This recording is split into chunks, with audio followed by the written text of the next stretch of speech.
ओम नमः शिवाय। चलिए आज हम सवालों की श्रृंखला में आगे बढ़ते हैं और देखते हैं कि आगे क्या क्या सवाल आया है। एक सवाल आया है कि क्या आत्मज्ञान प्राप्त करना संभव है। देखिए ये सरल सी बात है, आत्मज्ञान प्राप्त करना संभव है, बहुत सरल है, तभी तो आज तक हजारों लोग आत्मज्ञानी बने। स्वामी विवेकानंद आदि गुरु शंकराचार्य, बुद्ध भगवान, जैनों के तीर्थंकर भगवान महावीर, कबीर जी, नानक जी, बहुत लंबी श्रृंखला है हमारे पास धर्म गुरुओं की जो आत्मज्ञान को प्राप्त हुए। संत रविदास जी, बहुत सारे लोग हैं। तो आत्मज्ञान प्राप्त करना बहुत सरल है तो और संभव है। आपने पूछा कि क्या आत्मज्ञान प्राप्त करना संभव है, बिल्कुल संभव है। दूसरा, आत्मा को शुद्ध करने का तरीका क्या है। आत्मा को शुद्ध करने का तरीका एक ही है, उसे परमात्मा में रम जाने दीजिए, शिव का नाम लेते रहिए, ओम नमः शिवाय। मन में किसी प्रकार का फालतू का विचार मत आने दीजिए, निर्विचार हो जाइए, बस आप शुद्ध हो गए। एक सवाल आया है कि क्या आत्मा और परमात्मा एक ही है।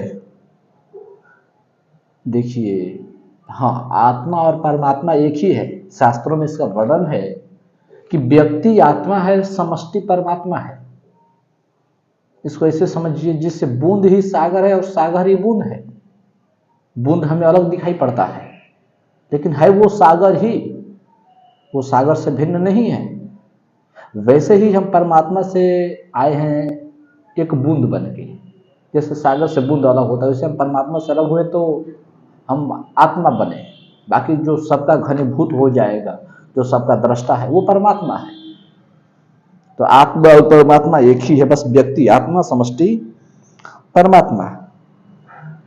एक सवाल आया है कि क्या आत्मज्ञान के बाद भी जीवन सामान्य रहता है। देखिए इसका उत्तर कई स्तर पे दिया जा सकता है। आत्मज्ञान क्या है। आत्मज्ञान का अर्थ ही होता है अपने आत्मा का ज्ञान, खुद के बारे में जानना कि आप कौन हैं। आप राम नहीं, आप श्याम नहीं, आप सीता नहीं, आप गीता नहीं है, आप शुद्ध चेतना है, उसे ही आत्मा कहा गया है। और बस उसी के बारे में जानना है कि आप कौन हैं। नाम तो इस संसार में मिला, जब आप संसार में नहीं थे तो उससे पहले आप कहीं तो थे, भले ही आप भूल गए हैं।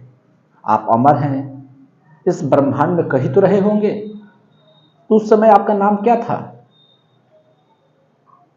एक कहानी है शास्त्रों में कि एक बार एक लड़का मर गया तो उसके घर वाले रोने लगे। बुलाए कोई पहुंचे हुए बाबा को, बोले कि इनकी आत्मा को बुलाए, मेरे बेटे को जीवित करो। वो बोला बाबा कि अब संभव नहीं है, जो मर गया वो मर गया, अब वो आएगा नहीं। घर वाले बोले कि नहीं, मेरा बेटा है, बुलाओ, हम नहीं रह सकते उसके बिना। अब बाबा बुलाया, अपनी सिद्धि से, विद्या से वह आत्मा आया और बोला कि बताओ मुझे किस लिए बुलाया गया है। तो बाबा ने कहा कि देखो तुम्हारे माता पिता रो रहे हैं, फिर से तुम अपने शरीर में प्रवेश करो। वो आत्मा बहुत चकित हुआ। उस आत्मा ने कहा कि मेरे माता पिता हैं, ये किस जन्म के माता पिता हैं। ये सुन के तो सब भौचक्का रह गया कि पूछ रहा किस जन्म के आत्मा। बाबा बोले तेरा क्या मतलब है। वो कहता है आत्मा कि मेरा अब तक अनंत जन्म हो चुका है, गाय, भैंस, बिल्ली, कुत्ता, शेर, भालू, हाथी, घोड़ा, तमाम प्रकार के जीवों में मेरा जन्म हो चुका है और हर जन्म में मेरे एक नए माता पिता मिलते हैं। कुत्ता में जन्म लेता हूं तो भी माता पिता मिलते हैं, भालू का जन्म लेता हूं तो भी माता पिता मिलते हैं, लंगूर का लेता हूं तो भी माता पिता मिलते हैं, इंसान का लेता हूं तो भी माता पिता मिलते हैं। और सबसे बड़ी बात है कि मैं अनंत जन्मों से जन्म लेता आ रहा हूं। हजारों बार मनुष्य का जन्म ले चुका हूँ, हजारों बार शेर, भालू, चीता का जन्म ले चुका हूँ। तो आप मुझे बताएं ये किस जन्म के हमारे माता पिता हैं। तो बाबा बोला कि अब मैं कैसे बताऊं, जब तू बोल रहा कि अनंत जन्म तेरा हो चुका है तो मैं कौन से गणना करके बताऊं किसने इतने नंबर पे ये तेरा माता पिता बने। तो आत्मा कहता यही तो मैं कह रहा हूं कि मेरे हजारों माता पिता रहे, मैं किनके किनके पास जाऊं। बस बात यह है कि हर जन्म में मेरे माता पिता बनते हैं, रिश्ते नाते बनते हैं, किसी से द्वेष होता है, किसी से लगाव होता है। हर जन्म की ये रीति रिवाज है, इससे बदला नहीं जा सकता। तो आप मुझे बताएं, मैं इनके पास क्यों आऊँ? मेरे तो हजारों माता पिता हैं, उनके पास क्यों नहीं जाऊँ? सिर्फ इन्हीं के पास क्यों आऊँ? इन्हीं को मैं विशेष क्यों मानूं? जबकि सबका योगदान मेरे लिए उतना ही रहा, सब मुझे जन्म दिए हैं, तो फिर मैं एक के पास क्यों लौटूं? और यही मैं आपसे कहना चाहता हूं कि आपने पूछा कि क्या आत्मज्ञान के बाद भी जीवन सामान्य रहता है? हाँ, आत्मज्ञान पाने के बाद आपके पास पंख नहीं निकल आएंगे। वो जो आत्मा आया था उसी के बारे में खुद को जानना है। जो आप नाम से आप खुद को पहचान कर रहे हैं, यह समाज के लिए उचित है, क्योंकि इसका उपयोग नहीं करेंगे तो हम जानेंगे कैसे कि फलाना विकास है, कोई अरुण है, कोई गोविंद है, मैं शिवम हूँ। नाम से ही पहचान करते हैं, लेकिन ये नाम आपको याद रहनी चाहिए, ये सिर्फ समाज के लिए है। जैसे फिल्म में हीरो एक्टिंग करते हैं तो उनका नाम बदल जाता है, हीरोइन का नाम बदल जाता है, जितने भी पात्र रहते हैं मूवी में सबका नाम बदल जाता है, रियल लाइफ का नाम और उसका नाम बिल्कुल भिन्न होता है। उस नाम से रियल लाइफ में नहीं जीते। उसी प्रकार ये जो नाम मिला है ये जीवन का है, लेकिन आत्मा वो कौन है उसके बारे में जानना ही आत्मज्ञान है। और आत्मज्ञान होने के बाद आपके पंख नहीं निकल आएंगे, जीवन सामान्य ही रहेगा। बस आपके भीतर एक शांति की लहर रहेगी, आपके भीतर एक आनंद रहेगा। स्वामी विवेकानंद के क्या पंख निकल आए थे? नहीं, जीवन सामान्य था। जैसे हम थे वैसे वो भी थे, उनके भी 2 ही पैर थे, आत्मज्ञान के पैर 4 नहीं हो गए थे, बुद्ध भगवान के पैर 4 नहीं हो गए थे। जीवन बिल्कुल सामान्य रहेगा, कोई विशेष नहीं हो जाएगा। बस जो हर चीज से आपका लगाव था वो टूट जाएगा। आप देख लेंगे कि सच्चाई क्या है। तो इसका 2 स्तर पर उत्तर हो सकता है, जीवन सामान्य भी रहता है लेकिन आंतरिक रूप से सामान्य नहीं रहता, क्योंकि आत्मज्ञान आंतरिक चीज है, ना कि बाहरी। तो आगे बढ़ते हैं। एक सवाल आया है कि क्या ईश्वर साकार है या निराकार? देखिए, ईश्वर साकार है या निराकार है ये आज तक कोई बता ही नहीं पाया। कारण, क्योंकि वो अनिर्वचनीय है, उसे कहा ही नहीं जा सकता। इसलिए जो भी वेद पुराण बाइबल कुरान में बातें मिलती है वो यही मिलती है कि जब परमात्मा अनिर्वचनीय है तो उसे कहना भी क्यों। इसीलिए सब लोग हमें मौन सिखाते हैं कि शांत रहिए, शांति में परमात्मा मिल जाएगा। उसे कहा नहीं जा सकता, वो बस समझने की बात है, वो अनुभव की बात है। वो भक्त उन्हें समझ लेता है, ज्ञानी समझ लेता है, बीच वाले नहीं समझते। इन दोनों के मध्य जो रह जाएंगे वो कभी नहीं ठहर समझेंगे। या तो भक्त बन जाइए, मेरा मार्ग भक्ति का है, मैं तो शिव का भक्ति करता हूँ, मैं तो बस भक्त हूँ, बस हर जगह परमात्मा ही परमात्मा है। बस अज्ञानी क्या कहता है, हर जगह मैं ही मैं हूँ, अर्थात आत्मा। अब भक्त कहता है कि हर जगह तू ही है, मेरे लिए हर जगह शिव ही शिव है, वो परम चेतना, वो सत्य, उन्हें मैं शिव कहता हूँ। आप जिस नाम से पुकार लीजिए, कोई परमात्मा कहता है, कोई ईश्वर कहता है, कोई अल्लाह, कोई गॉड, फर्क नहीं पड़ता। एक ही को दिखाने के 1000 उंगलियां हैं, चांद एक है, कोई तर्जनी से दिखाता है, कोई मध्यमा से, कोई अनामिका से, कोई कनिष्ठा से, कोई अंगूठा से, फर्क नहीं पड़ता, चांद एक है। तो मैं शिव के माध्यम से दिखाता हूँ कि शिव ही सत्य है। दूसरा सवाल आया है, ईश्वर को पाने का सबसे सरल मार्ग क्या है? ये तो मेरे ही बातों से जुड़ गई, भक्ति का मार्ग। ज्यादा तामझाम करना नहीं पड़ेगा। ज्ञान का मार्ग अच्छा है, ज्ञान के मार्ग में तर्क वितर्क का मार्ग है, चिंतन का मार्ग है, गहरा चिंतन, बरसों बैठे रहिए, ज्ञान अर्जित करते रहिए, उसके माध्यम से अंत में जाके आपको जानना यही है कि आप साक्षी हैं, देखने वाले, बस आप करते कुछ है नहीं। दोनों में, भक्ति हो या ज्ञान, मार्ग 2 मंजिले तो साक्षी। सबका जितने भी मार्ग है दुनिया में, कर्म का मार्ग, पूजा पाठ का मार्ग, ध्यान का मार्ग, तपस्या का मार्ग, सबका एक तू साक्षी है, सबका देखने वाला, बस इससे भिन्न कहीं कोई ज्ञान नहीं है। यही इसलिए मैं कहता हूं कि भक्ति सबसे बेहतर भक्ति, क्योंकि अपना कर्म करते हुए भक्ति कर सकते हैं परमात्मा का, हाथ से काम, मुख से नाम, बस यही जीवन का सार है। एक सवाल है कि क्या ईश्वर केवल मानव के लिए है या फिर पूरे ब्रह्मांड के लिए? देखिए, बस क्या है, ईश्वर तो पूरा ब्रह्मांड है, पूरा अस्तित्व है। ये जो अस्तित्व दिखाई दे रहा है वो परमात्मा है, परमात्मा से ही निकला है। समुद्र से ही लहर निकलता है, समुद्र में ही खो जाता है। लहर का अपना कोई वास्तविक स्वतंत्र अस्तित्व नहीं है, समुद्र के बिना लहर रह सकती है नहीं। उसी प्रकार ये संसार परमात्मा के बिना नहीं रह सकता। परमात्मा से उठता है और अंत में परमात्मा में ही लय हो जाता है। तो आपका सवाल क्या था, क्या ईश्वर केवल मानव के लिए है? नहीं, ये संपूर्ण अस्तित्व, जब परमात्मा है तो संपूर्ण अस्तित्व के लिए हुआ। बस बात यह है कि मानव के पास बुद्धि है, वो जान पाता है, बाकी चीज़ों के पास बुद्धि नहीं है, जानवरों के पास उतना बुद्धि नहीं है, अच्छा बुरा का भला नहीं कर सकते, हमारे जैसा ज्ञानी नहीं बन सकते, हमारे जैसा भक्ति नहीं कर सकते, वो चिंतन नहीं कर सकते, अच्छे बुरे का ख्याल नहीं कर सकते, बस इसीलिए उन्हें ये सब पता नहीं। लेकिन आत्मा, हम मनुष्य के पास बुद्धि है, इसीलिए हमें लगता है कि भगवान तो सिर्फ मनुष्य के लिए है, क्योंकि मनुष्य के अलावा तो कोई पूजा पाठ करता दिखता नहीं कहीं पे, कोई भगवान का नाम लेता नहीं दिखता, कोई माला फेरता इंसान के अलावा जानवर दिखता नहीं कहीं पे। तो हमें ऐसा लगता है कि मनुष्य के लिए सिर्फ परमात्मा है, जबकि ये बिल्कुल गलत बात है। इस बातों का कहीं से सेंस नहीं बनता। बस बात इतना है कि मनुष्य के पास बुद्धि है। मैं तो ये कहना चाहता हूँ कि आप कभी जानवरों को देखें दाल चावल बना के खाते हुए, नहीं देखो इंसान खाता है, क्यों? इंसान के पास बुद्धि है। जानवरों को देखें कभी कि वो अपने से जहाज बनाया और उड़ जाए उसमें, नहीं, इंसान जहाज बनाया। कभी देखें कोई जानवर साइकिल बनाया हो, नहीं, इंसान बनाते हैं, क्योंकि इंसान के पास बुद्धि है। तो पर ईश्वर सबके लिए है, आप जाने या ना जाने। आप अंधे हो तो भी आपको सूर्य का प्रकाश मिलेगा, आप सूर्य को देख पाए या ना देख पाए, उसके प्रकाश को देख पाए या ना देख पाए, वो अलग बात है। सूर्य को उससे कोई फर्क नहीं पड़ता। एक सवाल आया है, अगर ईश्वर सार्वभौमिक है तो संसार में दुख क्यों है?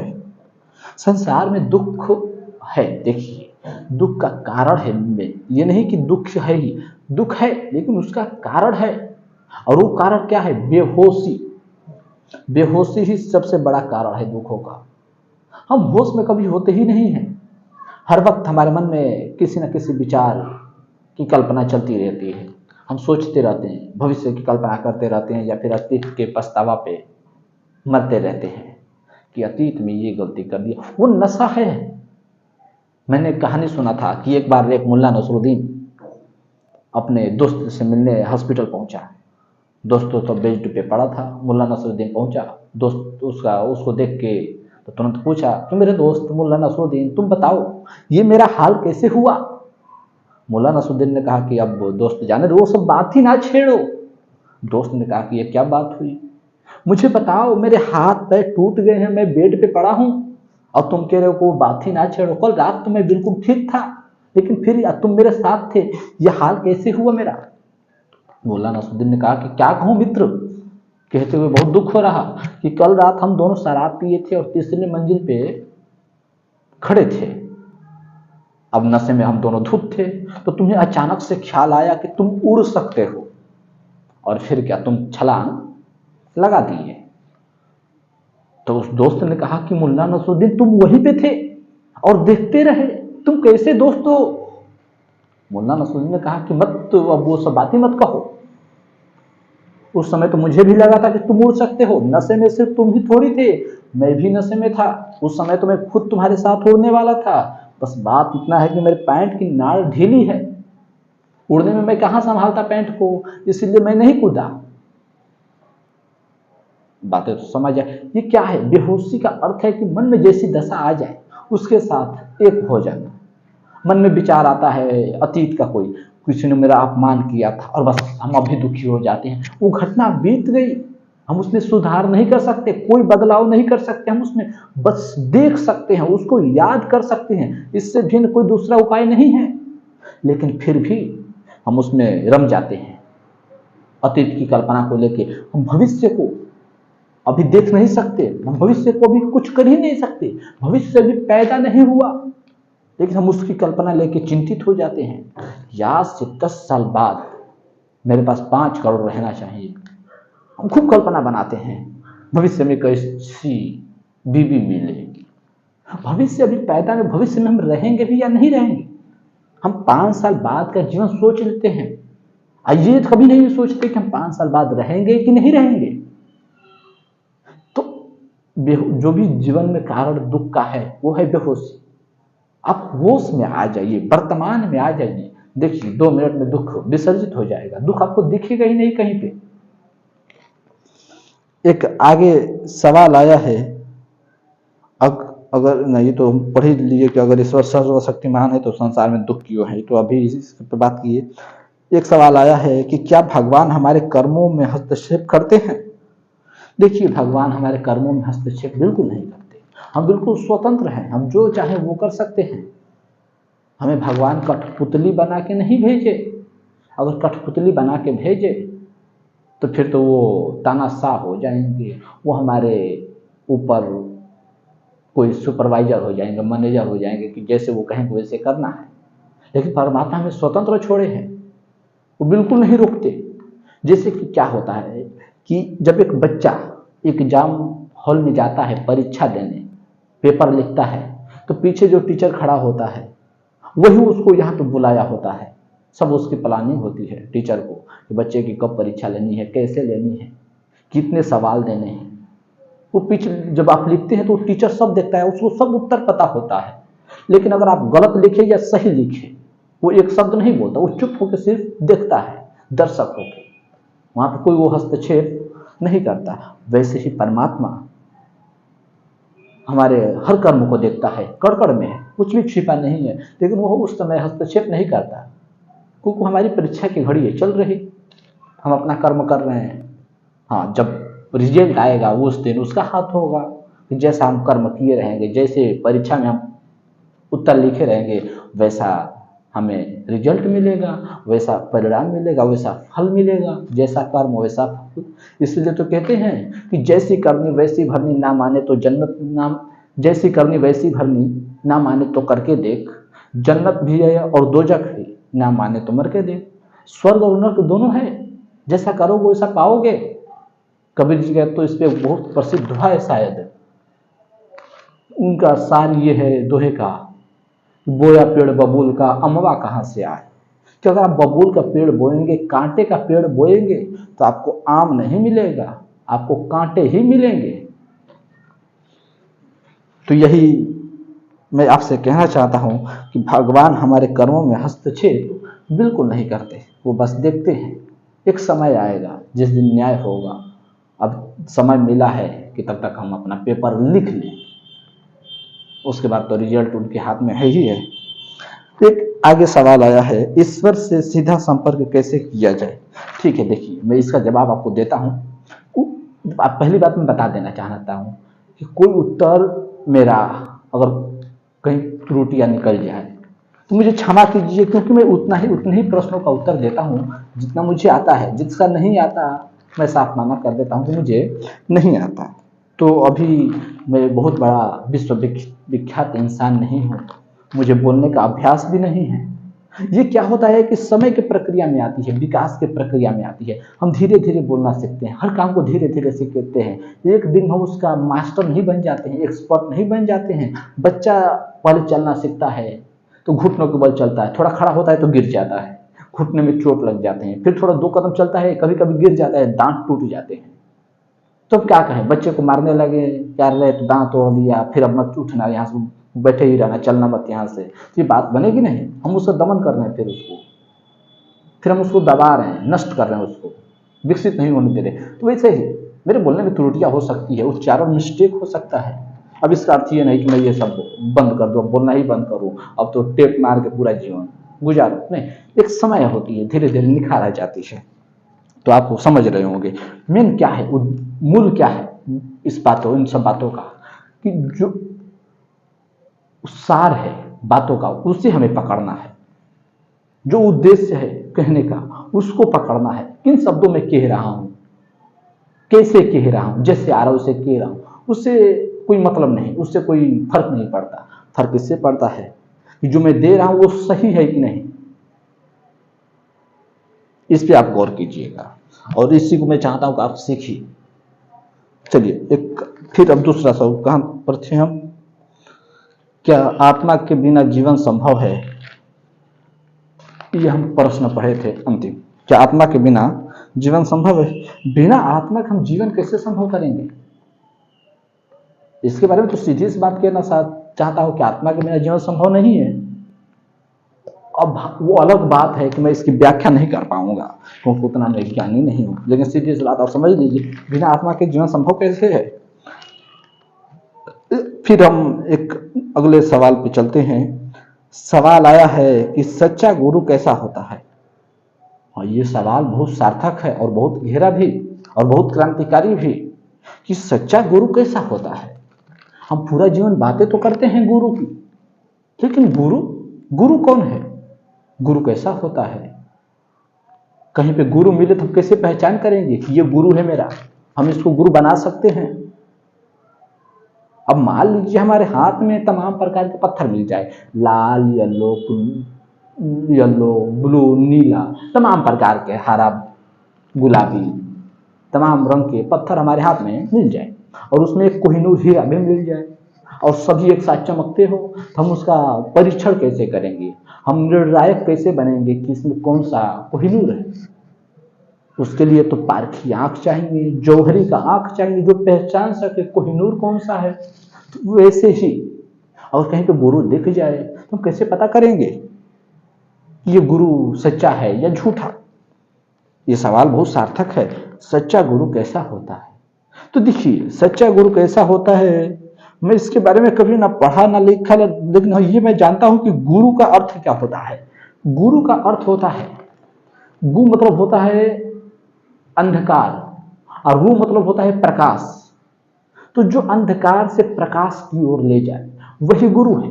गुरु की जो अर्थ मिलता है, गुरु शब्द दो शब्दों से मिलकर बना, गु प्लस रू। गु मतलब अंधकार और रू मतलब प्रकाश। तो जो हमें अंधकार से प्रकाश की ओर ले जाए, जो अज्ञान से ज्ञान की ओर ले जाए, वही गुरु है। जो हमें भव सागर पार उतार दे वही गुरु है। जो जीवन का जो उद्देश्य है उससे मिला दे, अर्थात परमात्मा से मिला दे, सत्य से मिला दे, वही गुरु है। गुरु नानक जी के जीवन की कहानी है कि गुरु नानक जी जब पहली बार स्कूल में गए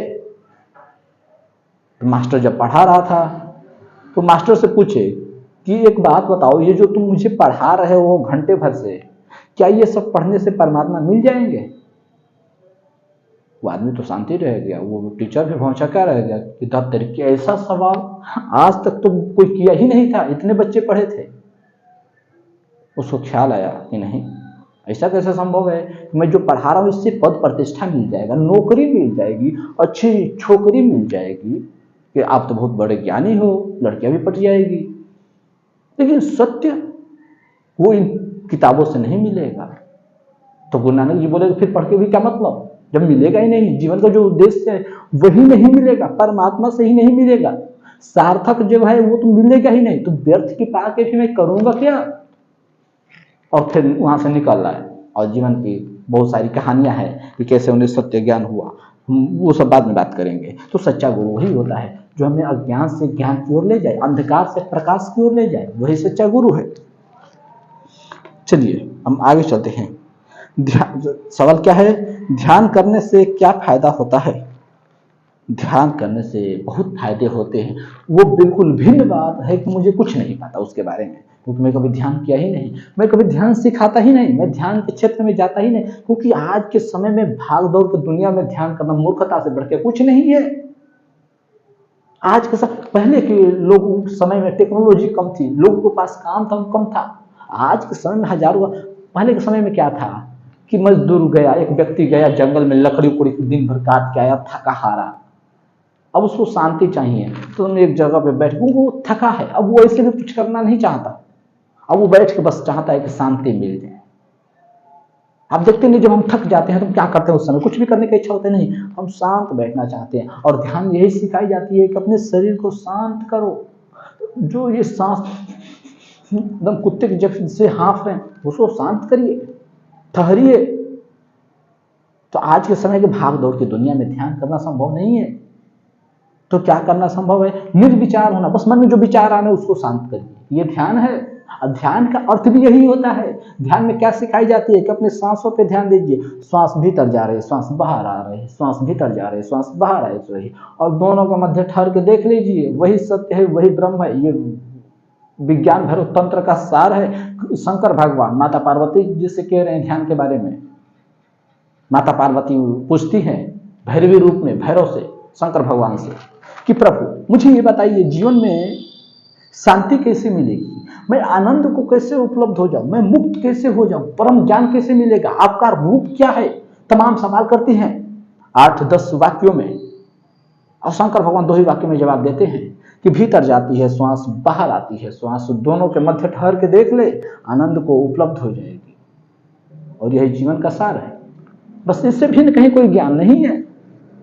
वो जो दोनों के मध्य क्या होता है, जब श्वास भीतर जाएगा और जब वो जो पहला उस पर श्वास गया होगा वो छूटेगा, तो इसके मिलने पे, वो पॉइंट पे, मान लीजिए एक तरफ से श्वास आ रही और दूसरी तरफ से छूटे जा रही, आ रहा जा रहा, आ रहा जा रहा, तो जब इधर से ये आएगा और जो पॉइंट पे टकराने वाला होगा, तो ये टकराने से पहले ये छूटेगा, तो उन दोनों के मध्य एक गैप बनेगा।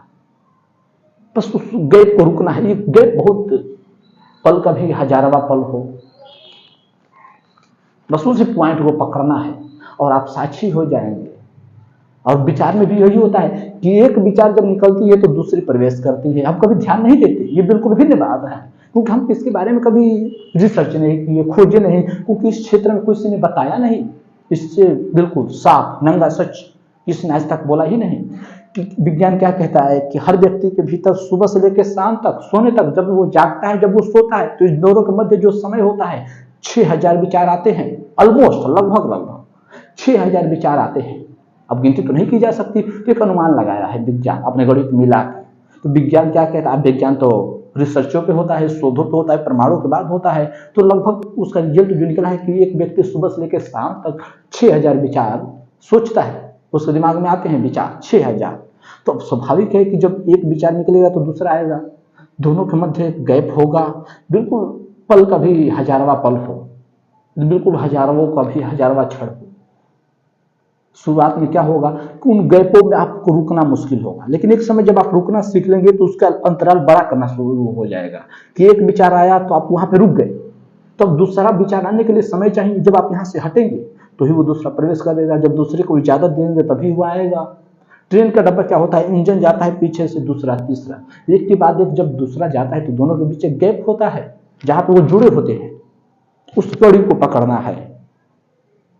शास्त्रों में यही वर्णन मिलता है कि हर भीतर जाती श्वास हमारी पुनर्जन्म है, और जो ये बाहर निकली वो मृत्यु है। और बस मृत्यु में क्या होता है कि जब ये श्वास आती है जाती है तो बस ये जो निकली बस वो प्रवेश नहीं की, हमारा फिर से जन्म नहीं हुआ, हम जीवित नहीं रह पाए।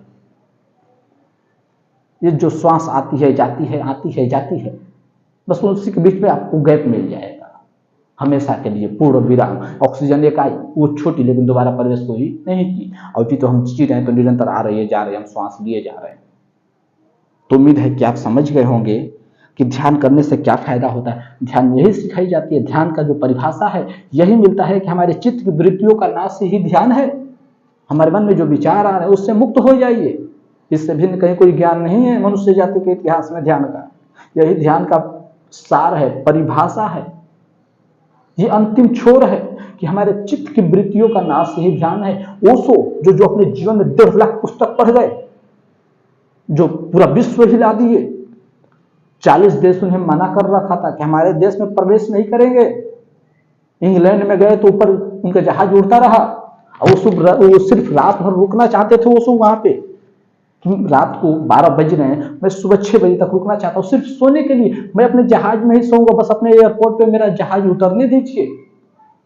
लेकिन वहां के एयरपोर्ट नहीं उतरने दिया। क्यों? क्योंकि सारे देश मानते थे कि ओशो अगर हमारे देश में आएंगे तो यहाँ की नैतिकता को, यहाँ के धर्म को नष्ट कर देंगे। अब जरा सोचिए, हजारों साल का धर्म, कोई व्यक्ति 50 साल का आया और 10 मिनट में, एक हफ्ते में 10 मिनट में, बस जितनी देर आप उसकी बातों को सुने उतने देर में आपके धर्म को नष्ट कर दिया, आपके नैतिकता को नष्ट कर दिया कुछ चंद वाक्य बोल के। तो धर्म बचाने के काबिल भी है। फिर वो कोई भी, अगर आप 2 और 2 मिला के 5 मानते हैं तो गारंटी से है कि कोई भी पढ़ के व्यक्ति आएगा 2 + 2 4, वो तो आपके आके झूठ को साबित कर देगा, वो गिरा देगा आपके महल को, ना जो झूठ के बुनियाद पे महल बना है उसको गिरा देगा। तो ओशो पढ़े लिखे थे, अब उन्हें किसी बात में बताना संभव नहीं था, झूठ में उन्हें प्रपंच में फंसाना संभव ही नहीं था। 1.5 लाख पुस्तक कोई व्यक्ति पढ़ गया, और जहां पे जा रहे उसको रोका जा रहा। अरे उससे कुछ सीखना था मूर्खो, जरा सोचिए, हम जिन टीचरों के पास अपने बच्चों को भेजते हैं वो कितने मुश्किल से पढ़े हैं। 10, 20, 50 किताब नहीं पढ़े हैं वो ढंग से, अपने कक्षा के अतिरिक्त वो किताब भी नहीं देखे नहीं। या फिर जो बड़े बड़े प्रोफेसर हैं वो भी मुश्किल से 1000, 2000, 3000, 5000। एपीजे अब्दुल कलाम जब वो विदा हुए इस दुनिया से तो उनके पास कुल कितनी किताब मिली थी? 2500। और सोचिए कितने बड़े राष्ट्रपति, क्या विचार थे उनकी। मिसाइल मैन बन गए, अग्नि त्रिशूल सब दे दिए हमारे देश को, इतने बड़े महान व्यक्ति। 2500, 3000 या मुश्किल से 5000, 2500 किताब मिली थी प्रमाणिक रूप से, मुश्किल से 5000 पढ़े होंगे। तो ये इतना महान सोच रख सकता है। तो जो व्यक्ति 1.5 लाख पुस्तक पढ़ा है, जरा सोचिए उसके वाणी में एक रस होगा, वो बोलेगा तो अमृत बोलेगा। वो आपसे क्या मांग रहा था? कुछ नहीं, लेकिन 21 देश से 21 की 40 देश ऐसा कुछ मिलता है वर्ड कि मना कर रखते। 1990 की बात है, आज से मुश्किल से 35 से 40 साल पहले की घटना है। वो क्या सिखाते हैं ध्यान के बारे में? वो कहते हैं ओशो कि हमारे चित्त की जो विचार है मन में चल रहे उसका नाश हो जाना ही ध्यान है। अंतिम सा कि हमारे मन में जो विचार चल रहे हैं, ध्यान का परिभाषा यही दी है। अब जरा सोचिए, लेकिन फिर भी हम पता नहीं क्या क्या ढोंग षड्यंत्र राजनीति फैला लेते हैं। चलो अगरबत्ती दिखाने, चलो लोटा लेके शिव जी पे जल चढ़ाने। शिव जी जल के प्यासे हैं। ये ब्रह्मांड कितना बड़ा है, इन पूरे ब्रह्मांड में हमारा सूर्य जो है, जो पृथ्वी से कोई 13 लाख गुना बड़ा है, उसका भी कोई औकात नहीं है इस ब्रह्मांड में। और हमारी पृथ्वी का तो क्या है, हमारी पृथ्वी तो सूर्य के सामने एक कण के बाती लगती है कि जैसे कि एक फुटबॉल रख दीजिए और उसके सामने एक तिल रख दीजिए, तिल का जितना, या सरसों, एक सरसों के दाना और एक फुटबॉल को रख दीजिए, जितना बड़ा फुटबॉल लेके फुटबॉलर खेलते हैं उतने बड़े बॉल है, मान लीजिए सूर्य फुटबॉल, और उसके सामने जो तिल रखेंगे आप या सरसों का दाना, उतना बड़ा हमारा पृथ्वी है। और उस पृथ्वी के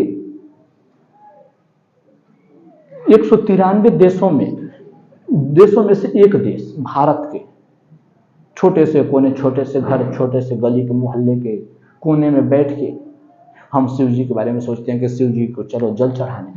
वो भावना की बात है, लेकिन जरा सोचिए, शिव जी जल चढ़ाने से नहीं मिलते। शिव जी के लिए थोड़ा समझिए। वो कहते हैं कि अपने चित्त की वृत्तियों का नाश ध्यान है। शिव जी ध्यान में रहते हैं हर वक्त, क्योंकि वो मुक्त हैं। लेकिन आज के समय में शिव जी के नाम पे लोग गांजा भांग पी रहे हैं। गांजा में सुना हो कि गांजा जब चढ़ाते हैं, हालत खींचते हैं तो क्या डायलॉग मारते हैं, ग्रुप की बात, हंसी मजाक के कहते हैं कि जय हो भोले दानी राखो इज्जत पानी। गांजा पीते वक्त शिव जी के नाम पे गांजा पी रहे हैं, ये गजब का प्रचार है। शिव जी गांजा पीते हैं, शिव जी परम होश हैं, उन्हें गांजा भांग से क्या लेना देना। लेकिन कौन समझाए? अगर आप समझाओ तो आप पागल, आप ही से पहले वो लड़ेंगे कि तू आया सिखाने वाला शिव जी गांजा। मैं कोई को रोका हूं कि भाई तुम्हें पीना है पियो, मैं क्यों रोकूंगा, मैं कौन होता हूं। लेकिन जो तुम ये कह रहे हो, शिव जी पे आरोप लगा रहे हो कि शिव जी गांजा पीते हैं, ये बिल्कुल गलत है। अपने कार्यों को, गलत कार्यों को ईश्वर की मंजूरी मत दो, बाकी तुम जो करना है वो करो। बाप रे, हंगामा हो गई उस दिन, तो दंगा हो गया मेरे साथ। बाप रे, मुकदमे की बात आ गई कि तू मुझे सिखाएगा। मुझे भी थोड़ी गिलानी फील हो कि सही है कह रहा कि मैं कौन होता हूं किसी को सिखाने वाला, उसकी मर्जी, जो करना चाहे वो करे। लेकिन मुझे बुरा इस बात का लगा कि कोई गांजा पी रहा शिव जी के नाम देके, किसी भ्रांति पैदा होती है। कल के दिन कोई नया बालक देखेगा तो वो उसका मुंह से सुनेगा, तो बच्चा भी जो सुनेगा देखेगा, वही तो देखेगा कि लोग गांजा पी रहे हैं शिव जी के नाम पे, कह रहे हैं कि शिव जी गांजा पीते हैं, उनका प्रसाद है। तो बच्चा है स्वाभाविक, परमात्मा का प्रसाद कौन नहीं पाना चाहेगा, सब पाने चाहेंगे। तो ये भ्रांति को मैं चाहता हूं तोड़ दीजिए, और ध्यान का तो आप समझ ही गए होंगे। एक और सवाल, आत्मनिर्भरता और आत्मसमर्पण में क्या अंतर है? आत्मनिर्भरता और आत्मसमर्पण में, ये सभी समझते हैं। आत्मनिर्भर का थोड़ा बहुत तो लगा कि शुरुआत में कंफ्यूजन है, लेकिन जरा समझिए कह रहा है कि आत्मनिर्भरता का कारण ये क्या है कि अपने पैरों पे खड़ा हो जाना, बच्चा माता पिता पे शुरू में आधारित रहता है, माता पिता पे ऊपर टिका रहता है कि माता पिता जैसा करेंगे वैसा करूंगा, माता पिता जो कराएंगे वही करूंगा। बच्चे के पास अब यह बोध है, चलने फिरने के काबिल नहीं है, बच्चा जहाँ माता जाएंगे वही जाएगा। तो हम अपने पैरों पे खड़ा हो जाए, अपना कार्य खुद करें, ये आत्मनिर्भरता है। और आत्मसमर्पण का अर्थ है किसी के सामने, किसी के पैरों में खुद को रख देना कि तू जो बोले वही सही है। अक्सर ये कार्य कब होता है? गुरु के सामने शिष्य का समर्पण होता है, परमात्मा के सामने भक्त का। मेरा समर्पण शिव जी के सामने है, आपका किसके सामने मैं नहीं जानता। और मैं कहता हूँ इस दुनिया में समर्पण के लिए बिल्कुल आप तैयार रहिए। विनम्रता सबसे बड़ी चीज है, विनम्रता से बढ़ के कुछ नहीं। शिक्षा विनय शोभती, शिक्षा विनय से शोभती है। अगर आपका खुद शिक्षा है और विनय नहीं तो फिर बेकार है। रावण के पास खूब ज्ञान था, अहंकार था, विनय नहीं थी, झुकना नहीं आया राम के सामने, बस नहीं तो बस क्या बात ही थी। उससे बड़ा सम्राट इस दुनिया में दूसरा कोई नहीं बनता। झुकना था, प्रभु थे। तो मैं कह रहा हूं समर्पण अच्छी बात है, लेकिन समर्पण करने वाला व्यक्ति जिसको करे वैसा व्यक्ति मिलना चाहिए कि हम किसके सामने समर्पित हो खुद को। तो मैं कहता हूं कि शिव जी के सामने करिए, उससे बेहतर आपको इस संसार में दूसरा कोई नहीं मिलेगा। अगर कोई है, आपको लगता है कि शिव जी से भी बेहतर कोई है, तो आप उसके सामने झुक जाइए, लेकिन कोई भेद नहीं। मैं एकदम गारंटी के साथ जानता हूं कि आप जिसके सामने झुकेंगे शिव के अलावा, वो निश्चित रूप से कहीं ना कहीं से शिव ही होंगे। क्योंकि आप परम सत्य के अलावा किसको मानेंगे? चाहे आप राम रूप मान लीजिए, चाहे कृष्ण रूप में, चाहे आप अल्लाह के रूप में, चाहे गॉड ईश्वर परमात्मा, जिस रूप में मानिए, जिसको मानेंगे परम सत्य वही शिव है। मैं उन्हीं को शिव कहता हूँ। आप किसी भी नाम में बांध लीजिए, कोई फर्क नहीं पड़ता। तो आत्मनिर्भरता और आत्मसमर्पण यही अंतर है। अब मैं क्या है, एक मैं थक गया, मेरे बोलने की इच्छा नहीं है 1%। तो मैं चाहता हूँ आज के लिए इतना ही खत्म किया जाए। फिर मिलते हैं एक और नई वीडियो के साथ, तब तक के लिए ओम नमः शिवाय।